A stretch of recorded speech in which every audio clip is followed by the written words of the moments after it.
RBNL का share पिछले एक महीने के अंदर 15% रिटर्न दे चुका है। यदि हम बात करते हैं तो रेलवे सेक्टर के अंदर 90% कंस्ट्रक्शन का काम आरबीएनएल करता है। तो आखिर आज हम देखते हैं कि आरबीएनएल जो है वो अपने बॉटम में सपोर्ट बनाने के बाद आज 415 रुपए के आसपास ट्रेड कर रहा है। क्या ये वापस से 460 रुपए को पार करके 650 तक जाएगा या फिर वापस 350 रुपए का लेवल तक आ जाएगा? तो चलिए एक बार हम इसका एक इंस्टेंट एनालिसिस करते हैं आरबीएनएल का। देखिए यदि हम आरबीएनएल को देखते हैं तो पिछले 5 दिनों के अंदर लगभग 1.5% रिटर्न तो दे चुका है। और यदि हम पिछले एक महीने की बात करें तो 15% रिटर्न यहाँ पर आरबीएनएल का शेयर दे चुका है। और वहीं हम चार्ट को तो पिछले 6 महीने में देखते हैं तो हमें यहाँ पर नेगेटिव रिटर्न देखने को मिल रहा है। इसका सबसे बड़ा मेन कारण है कि हमें प्रॉफिट बुकिंग होते हुए देखने को मिली। और इसी को हम पिछले एक साल की तुलना में करके देखते हैं तो हमें केवल 10% रिटर्न देखने को मिल रहा है। बट सबसे बड़ा दिक्कत यहाँ पर यह है, यदि हम इसको इसके हाई से लेके यहाँ तक हम मार्क करेंगे तो हमें ऑलमोस्ट 37% की गिरावट इसके अंदर देखने को मिलेगी। एक समय की बात थी जब आरबीएल का शेयर लगभग 650 रुपए के आसपास ट्रेड करता था कहीं ना कहीं। तो आज जब यदि हम उस लेवल से देखते हैं तो ऑलमोस्ट हमारे पास 35% डिस्काउंट पे यहाँ पर आरबीएल का शेयर देखने को मिल रहा है। यदि हम अभी आरबीएल का चार्ट को देखते हैं तो यहाँ पर क्लियरली देखने को मिल रहा है कि आरबीएल का जो शेयर है यहाँ पर हमें 37% के डिस्काउंट पर तो देखने को मिल रहा है। बट इसके बावजूद हम दूसरी बात करते हैं, यदि आरबीएल का हम चार्ट देखते हैं जब तो चार्ट में हमें देखने को मिल रहा है कि 630 रुपए के आसपास इसका 52 वीक हाई है। और 52 वीक लो की बात करते हैं हम तो लगभग 250 रुपए का इसने अपना 52 वीक लो यहाँ पर लगाया हुआ है। अब यहाँ पर सबसे मेन दिक्कत ये है कि जो 380 रुपए का सबसे बड़ा सपोर्ट जो यहाँ से बार बार स्टॉक सपोर्ट ले रहा था, ये अब इस सपोर्ट को ब्रेक करने के बाद हमें यहाँ पर 250 रुपए तक का लेवल देखने को मिलेगी। बट उसके बावजूद हमें यहाँ पर एक बड़ी बाइंग देखने को मिली, वॉल्यूम देखने को मिला। उसके बाद यहाँ पर शेयर के अंदर थोड़ी तेजी देखने को आई। तो हम पिछले वीक में देखते हैं यहाँ पर बड़े वॉल्यूम से आए थे, उसके बाद शेयर लगभग 450 रुपए के आसपास गया था। बट फिर से हमें यहाँ पर गिरावट देखने को मिली। इसका सबसे बड़ा मेन कारण है इससे Q1 के रिजल्ट जो है वो इतने शानदार नहीं आए जो इन्वेस्टर को पसंद आने चाहिए थे। तो एक्सपेक्टेशन किया जा रहा था कि इतने नंबर लेकर आएगी, वो पे इतने कुछ खास नंबर लेकर आई नहीं आरबीएल का शेयर। अब देखिए जो कुछ होना था वो तो हो चुका है। बट सबसे मेन दिक्कत यहाँ पर जो है कि अभी आरबीएल को यदि फिर से इस लेवल पर जाना है तो उसको सबसे मेन काम जो करना पड़ेगा वो करना पड़ेगा कि आपको यहाँ पर एक रेजिस्टेंस जोन जो दिख रही है इसको यहाँ पर पार करना पड़ेगा। अब इसके अंदर हम कह सकते हैं बॉक्स रेंज बनी हुई है। जब तक इस बॉक्स रेंज को आरबीएल का शेयर पार नहीं करता इसको यहाँ से ऊपर कोई नहीं निकाल सकता। इस बॉक्स रेंज को पार करने के बाद ही आरबीएल के लिए नए रास्ते ओपन होंगे। तो हम एक्सपेक्ट किया जा सकता है कि 650 प्लस 750 प्लस 800 तक के यहाँ पर टारगेट हमें देखने को मिले।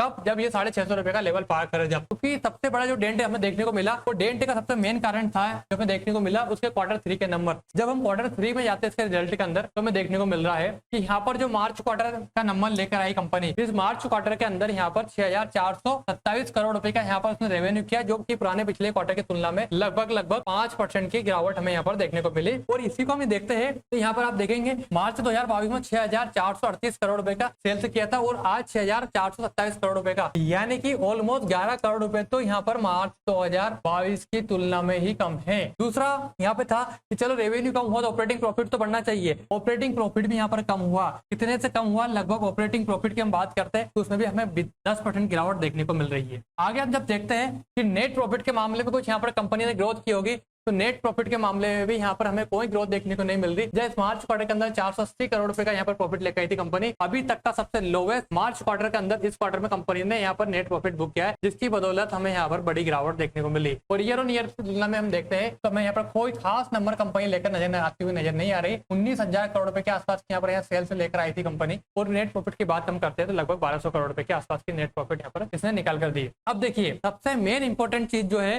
वो यहाँ पर है इसी कंपाउंडेड सेल्स। यदि हम कंपाउंडेड सेल्स को देखें तो पिछले 10 सालों में आपको 20% की देखने को मिल रही है, वही प्रॉफिट इसका 14% की ओर से देखने को मिल रहा है। बट उसके बावजूद हम आगे की बात करते हैं तो पिछले 4 क्वार्टर में यहाँ पर 20% से ऑलमोस्ट प्रॉफिट डिके हुआ है और सेल्स में भी हमें 9% की गिरावट देखने को मिल रही। ये दोनों चीजें यहाँ पर देखने लायक नहीं है, हजम नहीं हो रही। और ये हजम इसलिए भी नहीं हो रही होगी क्योंकि इसका असर हमें यहाँ पर शेयर के स्टॉक प्राइसेस पे दिख रहा है। कोई रिटर्न नहीं आया पिछले एक साल के अंदर और आरओई भी यहाँ पर 14 का मेंटेन करके रखा हुआ। बाकी यदि हम पिछले 3 सालों में देखते हैं तो रेवेन्यू 1% या 5% और रिटर्न की हम बात करते हैं पिछले 3 सालों में तो 136% और 90% की CAGR के यहाँ से हिसाब से इसने रिटर्न दिए है। अब देखते हैं बैलेंस शीट। बैलेंस शीट के अंदर सबसे देखिए मेन अच्छी बात यहाँ पर यह है कि इस बार कंपनी ने अपने रिजर्व को यहाँ पर बढ़ाया है, लगभग 7,486 करोड़ रुपए करा है और बोरोइंग्स को लगभग 600 करोड़ से यहाँ पर कम करा है, ताकि हम कह सकते थोड़ा ऑपरेटिंग प्रॉफिट से जो प्रॉफिट बचा था उसको कहीं ना कहीं बोरोइंग्स में यूज किया गया है कम करने की ओर। बाकी शेयर होल्डिंग पैटर्न में हम देखते हैं, शेयर होल्डिंग पैटर्न में अब रिटेल इन्वेस्टरों का इन्वेस्टर इससे कम हो रहा है। 19% से यहाँ पर अभी कम होते हुए